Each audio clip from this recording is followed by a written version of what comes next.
Hey guys, it's me, Joy! This will be our last and final review of this Advanced Rejuvenating Set from Hello Glow. Here guys, sasabihin ko na sa inyo if talaga bang naging effective siya after I use it for a month. And after using it for a month, may changes ba sa aking reviews nung after ko siyang gamitin for 1 week? So kung interesado kang malaman yun, please keep on watching. But if bago ka pa lang sa aking channel and you haven't subscribed yet, please do like, share, comment, and subscribe! So sa aking first video guys, sinabi ko na yung isang disadvantage talaga nakikita ko sa product is yung sobrang konti lang ng sunscreen and night cream nila.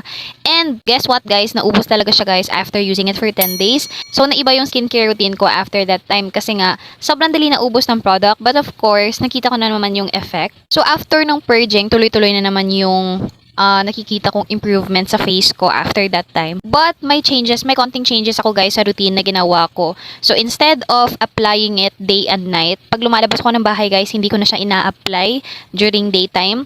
Kasi guys, sinabi ko naman sa inyo noon, diba, that it's mild and hindi ako natatakot na gamitin siya sa labas. But nung umabot ng 40-ish yung heat index sa Philippines guys, talagang natakot din ako guys, kaya kahit na mild siya, hindi ko na siya ginamit guys. Yung skincare ko during daytime is only sunscreen lang talaga guys. Wala na ako nilalagay na iba lang, lalo na if lumalabas ako kasi natakot din ako guys na maglagay ng iba't ibang product and sobrang init na talaga sa Pilipinas. Yun nga pala guys, after a month, meron pa ring laman yung toner nila guys.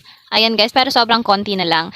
And unlike other rejuvenating set na nagamit ko guys, ito lang yung rejuvenating set guys na talagang naubos ko lahat ng product nila guys. Or may plano akong ubusin yung lahat ng product nila. Yung pinaka-advantage naman ng product na to guys, wala siyang downtime. So what do I mean by that? Unlike other rejuvenating set na dumadaan sila sa peeling process. Which means, bago nyo makuha or ma-achieve yung goal nyo na glass skin face or skin, dadaan muna kayo sa stage na magre-red yung face nyo, magbabakbak yung face nyo. This one guys, habang ginagamit nyo siya, makikita nyo yung difference pero walang downtime talaga guys. Sa sobrang mild nga ng rejuvenating set na to guys, parang nag-wonder ako kung pwede ko ba siyang gamiting maintenance. Kasi guys, pati nga yung toner niya, diba, hindi mahapdes. So, that's what I really love about this rejuvenating set. Pero guys, may nabasa akong comment sa aking first na in-upload na video guys, na nag-purge daw siya. And ito yung comment ni ate.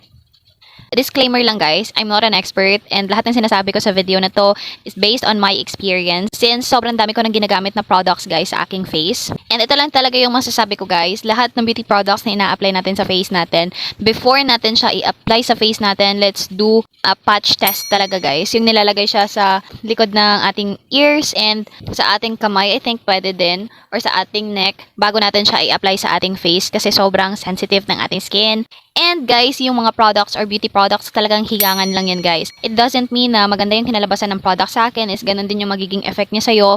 We have different skin type. If may kaya naman kayo guys, you can ask to your dermatologist. And masasuggest din nila guys kung ano yung bagay sa inyo na skincare. Lalong-lalo na if pang ilang skincare nyo na yung ginamit pero wala pa ring effect. Or hindi nyo pa rin nahahanap yung mga product na talagang para sa inyo. So baka kailangan nyo na talagang ipaderma yan guys. Baka kailangan nyo na talaga guys na pumunta sa doktor and magkonsulta talaga sa mga eksperto.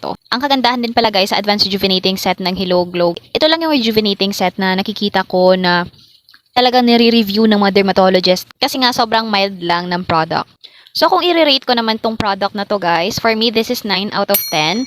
So hindi perfecto kasi nung una nag-purging ako so medyo nag-adjust yung skin ko. But of course, the important part is tinuloy ko siya and nakita ko na maganda naman pala yung resulta ng product sa akin. If nakaka-experience kayo ng purging guys, at least try to use the product continuously for about 1 week. And kung talagang hindi talaga siya naging hiyang sa face nyo guys, you have to stop using it kasi baka mas masyadong mag-react yung face nyo guys and magkaroon na kayo ng acne and all. So yun lang guys, before I end this video, if ayaw nyo sa rejuvenating set na masisira yung skin barrier nyo sa sobrang tapang ng mga products, and ayaw nyo magbakbak yung face nyo or mag-peel yung face nyo, kung ayaw nyo maka-experience ng redness, I highly recommend Advanced Rejuvenating Set of Hello Glow guys.